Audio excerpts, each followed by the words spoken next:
Liturgia de la Palabra, martes 18 de agosto. Del libro del profeta Ezequiel.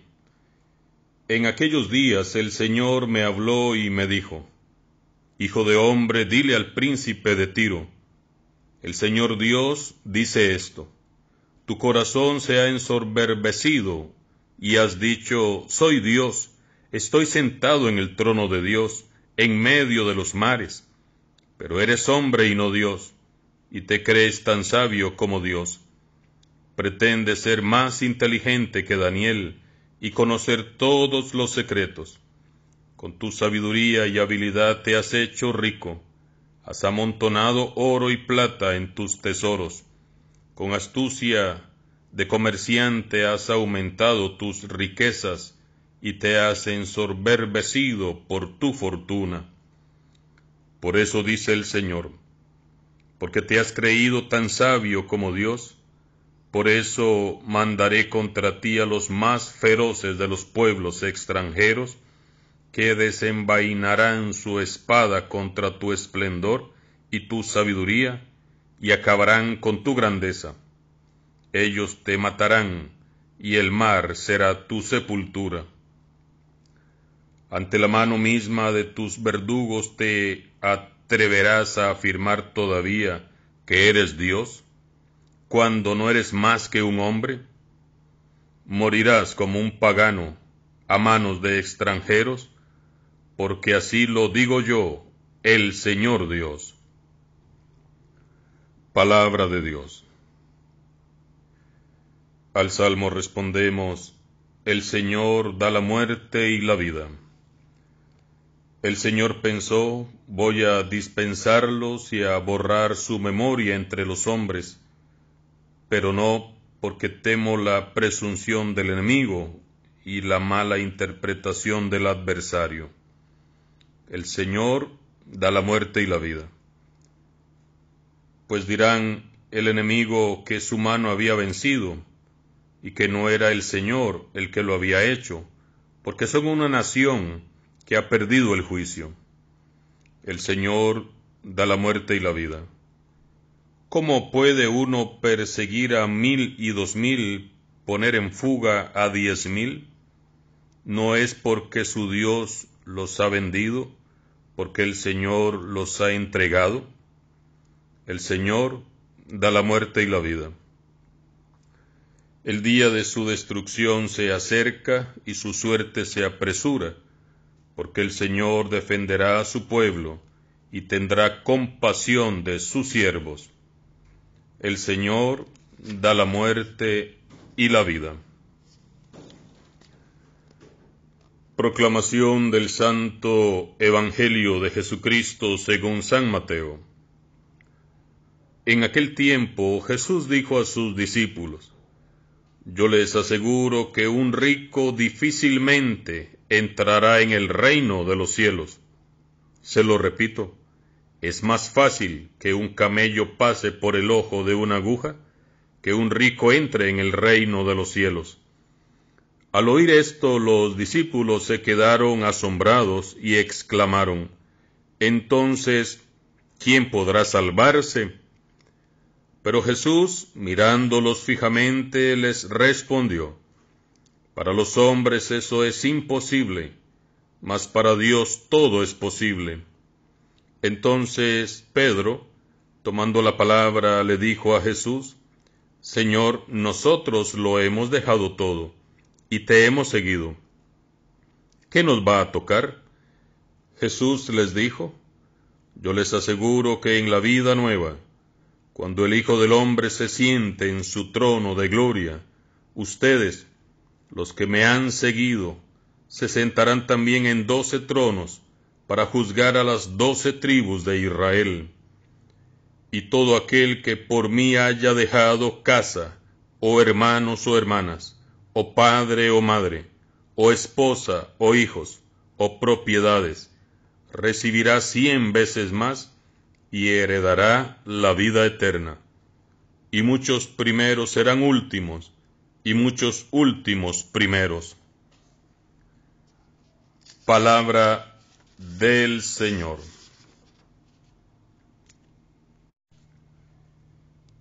si queremos comprender por qué Jesús le dice a sus discípulos: yo les aseguro que un rico difícilmente entrará en el reino de los cielos, tendríamos que regresarnos a la lectura del Evangelio del día de ayer, Mateo 19, 16, 22.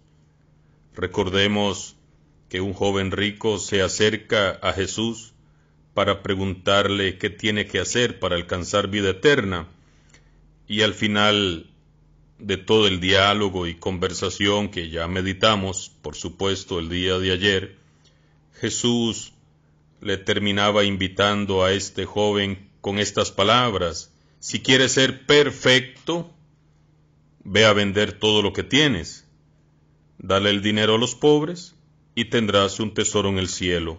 Luego ven y sígueme.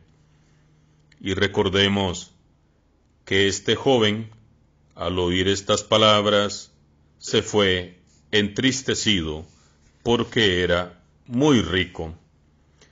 Y entonces hoy, en la lectura continuada del Evangelio de San Mateo, al ver a aquel joven que tuvo la oportunidad de renunciar a sus bienes, de seguir a Jesús y de tener una vida nueva en Jesús y de servirlo, renunciando a toda su riqueza, a todos sus bienes, como le había propuesto el Señor, si quería ser perfecto. Entonces el Señor Jesús, viéndolo, cómo se aleja entristecido, egoístamente aferrado a sus muchos bienes, seguramente, le dice a sus discípulos: yo les aseguro que un rico difícilmente entrará en el reino de los cielos. Y para que les quede bien claro a sus discípulos, les vuelve a decir, se lo repito, es más fácil que un camello pase por el ojo de una aguja que un rico entre en el reino de los cielos. ¿Es que los pobres se van al cielo y los ricos se van al infierno? ¿Será esa la interpretación del texto evangélico de hoy? ¿Será que Dios quiere solo a los pobres y rechaza y manda al infierno a los ricos? ¿Qué clase de riqueza es a la que se refiere el Señor Jesús hoy? Pues brevemente podríamos meditar y decir que ciertamente no es que los pobres directamente al cielo y los ricos directamente al infierno por ser ricos. Jesús está haciendo un llamado de atención a los que por bendición de Dios han acumulado alguna riqueza económica, material. Jesús está haciendo un llamado de atención porque toda bendición ciertamente viene de Dios, y nosotros también pedimos al Señor que nos bendiga, incluso en el campo económico, que nos dé sus bendiciones, que nos regale sus gracias materiales tan necesarias, por supuesto, para poder vivir. Y más que nunca en esta etapa de la historia de la humanidad tan crítica, en donde cada vez hay más pobres, más desempleados, por supuesto que tanto ustedes como yo pedimos al Señor: Señor, bendíceme en el campo económico.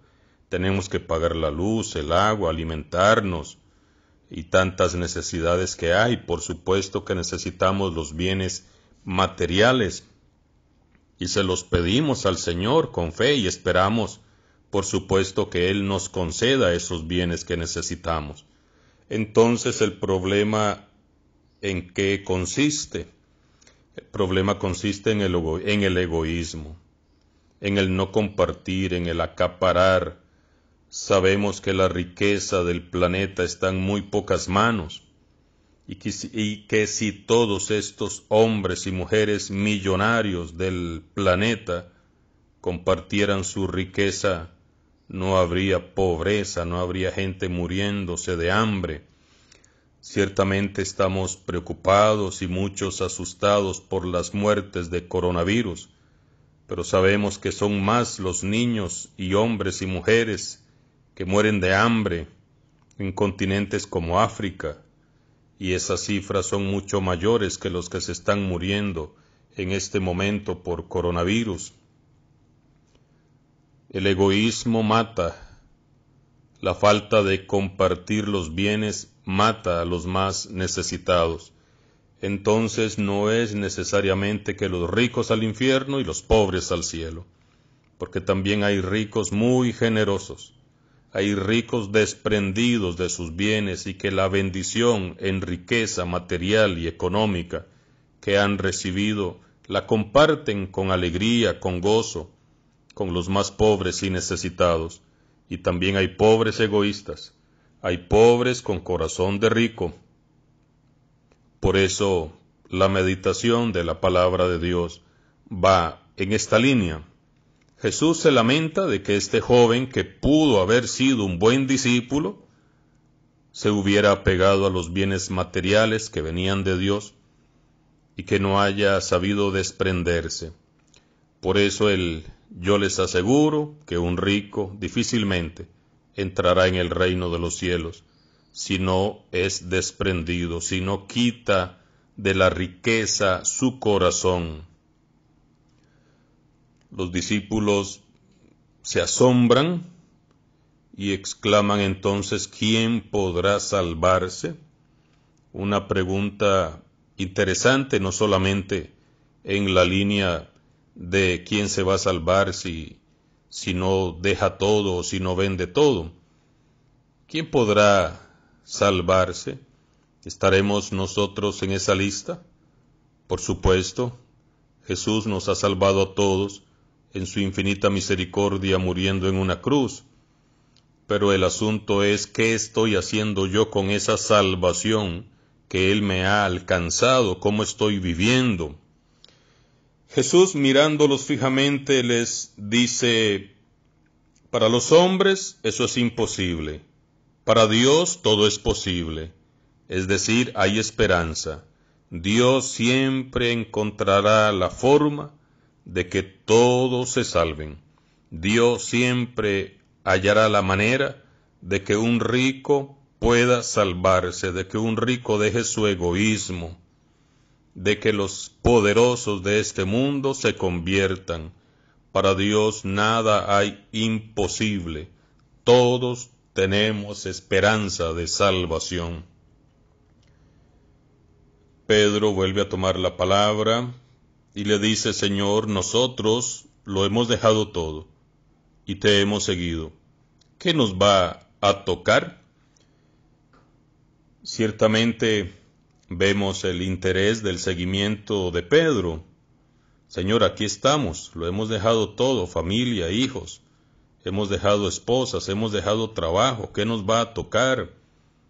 Que este seguimiento tuyo valga la pena, quizás está pensando Pedro, que no sea que hayamos dejado todo y que no nos vayan a dar nada. La respuesta de Jesús es maravillosa. Yo les aseguro que en la vida nueva, cuando el Hijo del Hombre se siente en su trono de gloria, ustedes, los que me han seguido, se sentarán también en 12 tronos para juzgar a las 12 tribus de Israel. Y viene algo que ciertamente es también para nosotros, seguidores de Jesús hoy en día. Y todo aquel que por mí haya dejado casa, hermanos y hermanas, padre o madre o esposa o hijos o propiedades, recibirá 100 veces más y heredará la vida eterna. Quizás al escuchar esta motivación de Jesús a dejarlo todo, pensemos que esto de dejar padre o una esposa o unos hijos o propiedades o hermanos o hermanas, pues seguramente es solamente para los consagrados, para los religiosos, las religiosas, los sacerdotes. Pero también el Señor hoy nos pide desprendernos absolutamente de todo. Usted como hombre casado, mujer casada, que tiene familia, que tiene hijos, que tienes padres, hermanos, propiedades. La idea es que nada de estas personas, ni nadie, ni nada ocupe el lugar que tiene que ocupar Jesús. Debemos de vivir con completo desprendimiento para poderlo seguir. Al final, el Señor Jesús dice: y muchos primeros serán últimos, y muchos últimos serán primeros. Pidámosle hoy al Señor Jesús que a través de su palabra haga de nosotros un corazón desprendido de los bienes materiales. Los necesitamos, pero que no sean el centro de nuestra vida. Que confiemos más en la bondad y misericordia de Dios, que alimenta hasta las aves del cielo, y que viste hermosamente a las plantas, a las flores del campo, porque para Dios todos somos importantes. Que esta palabra llegue hoy a lo más profundo de nuestro corazón y nos ayude a vivir con ese desprendimiento, con esa confianza que si estamos en el seguimiento de Jesús, no nos puede faltar nada, no nos va a faltar nada. Un día a la vez, sigamos avanzando en medio de esta pandemia, de esta crisis que vive la humanidad. Sigamos con la mirada puesta en el Señor Jesús, que Él protege a cada uno de sus hijos más humildes. Que así sea, y que la bendición de Dios Todopoderoso descienda sobre ustedes y sus familias, en el nombre del Padre, del Hijo y del Espíritu Santo. Amén.